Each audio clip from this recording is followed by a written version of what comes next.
el fenómeno es una unidad, ¿sí?, de sensaciones y de espacio y de tiempo, ¿ya?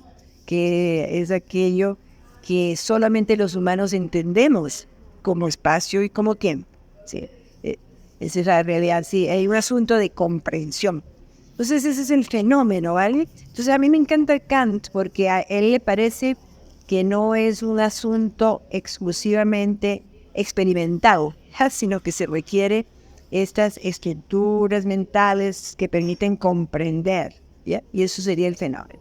Entonces, desde luego uno sabe que la palabra fenómeno tiene una trayectoria filosófica amplia en la que yo estuve pensando que lo que tiene de común todas ellas es aquello de que es lo que aparece, lo que tú puedes ver a primera vista, ¿sí? Y que no está tan en el fondo de las cosas, ¿sí? Entonces, y ahora somos conscientes de que la filosofía europea occidental en la que hemos sido formados ha sido muy dicotómica. Si nos ponemos a leer desde los presocráticos, ¿no?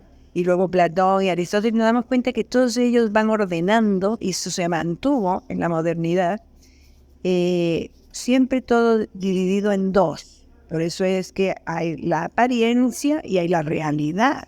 Yo creo que la filosofía contemporánea, sobre todo a partir de Nietzsche, a Nietzsche hay que hacerle caso en algunas cosas, sí, nos ha hecho notar que lo que pasa es que la apariencia es la misma realidad, ¿no es cierto?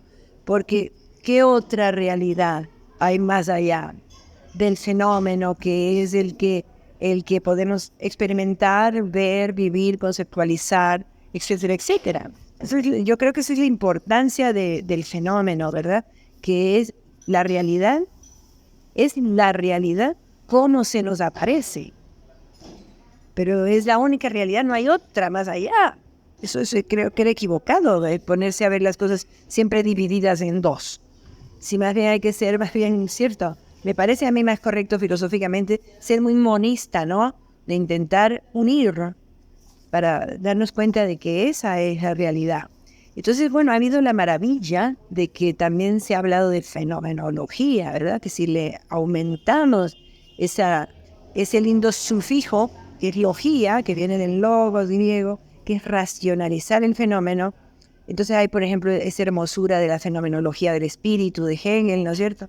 Porque verdaderamente me parece hermosísimo, porque justamente es en cuanto a lo que es la cultura.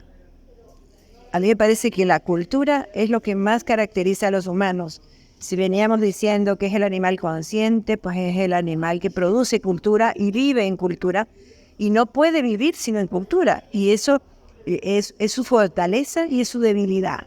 Entonces, sí, iba yo hablando de la fenomenología porque entonces lo lindo de Hegel es que ese problema humano de cultura, educación, sociedad, política, Estado, etcétera, visto, observado fenomenológicamente, ¿cierto? Es decir, viendo que esa es lo que durante la historia han ido los humanos de las distintas colectividades. O sea, nosotros deberíamos completarle esa fenomenología a Hegel, ¿no? Porque desde luego los filósofos europeos son eurocéntricos y las etapas que él ve son solamente europeas, las sociedades que él estudia son solamente europeas, pero yo creo que nos dan la metodología, ¿no? Y que ya que tú tienes tanto interés por el fenómeno y lo fenomenológico, yo te animo, ¿cierto?, a ver también la fenomenología desde un punto de vista colectivo, ¿no?, histórico, humano, y para eso la metodología está en Hegel, en la fenomenología del espíritu, ya. Por lo tanto hay que volver a Hegel, ¿no? Y para volver a Hegel, tener en la fenomenología como la metodología para observar la humanidad colectiva,